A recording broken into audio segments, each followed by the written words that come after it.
Hi friends, तर आज आपण बनवलेला आहे बटरस्कॉच फ्लेवरचा केक. मी या ठिकाणी व्हॅनिलाचा स्पॉन्ज लावून घेतला, त्याच्या 3 लेअर केल्या, साधा त्याला क्रम कोट करून घेतलं आणि व्हिप क्रीमच्या सहाय्याने पूर्ण त्याला कव्हर केलं केकला.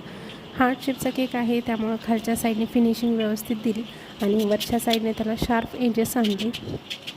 बघा अशा पद्धतीने खालच्या साईडने अगोदर करून नंतर वरच्या साईडने जर फिनिशिंग दिली तर केक व्यवस्थित शार्प होतो.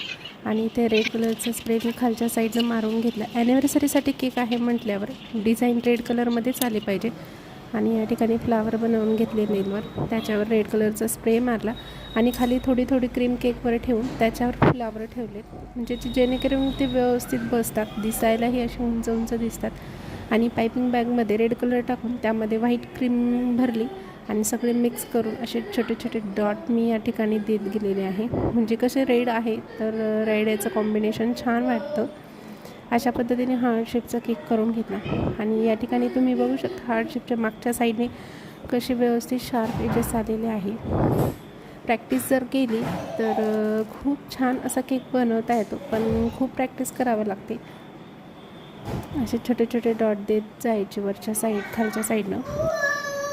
मी फ्लावर बनवताना जवळजवळ 5 ते 6 फ्लावर बनवले, जास्त नाही बनवले, कारण हाफ KGचा केक होता, त्यावर छोटे छोटेच 5-6 फ्लावर बसत होते, त्यामुळं मी जास्त फ्लावर ठेवले नाही. आणि वरच्या साईडने थोडीशी जास्त रेड कलर क्रीम टाकली पायपिंग बॅगमध्ये आणि वरच्या साईडने छोटे छोटे छोटे छोटे अशी डॉट देत गेली की त्यामुळं कशी डिझाईन ही छान सुंदर अशी बनली.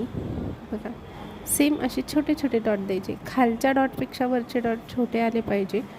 आणि हा जो व्हाईट केक होता तर त्यावर मी एक पेपर ठेवला होता, पेपरने जो स्प्रे केला तर तो व्हाईट जागेवर गेला नाही, म्हणून बघा अशा पद्धतीने सुंदर अशी छोटे छोटे डॉट देत गेली. बघा हा किती सुंदर केक रेडी झाला आपला.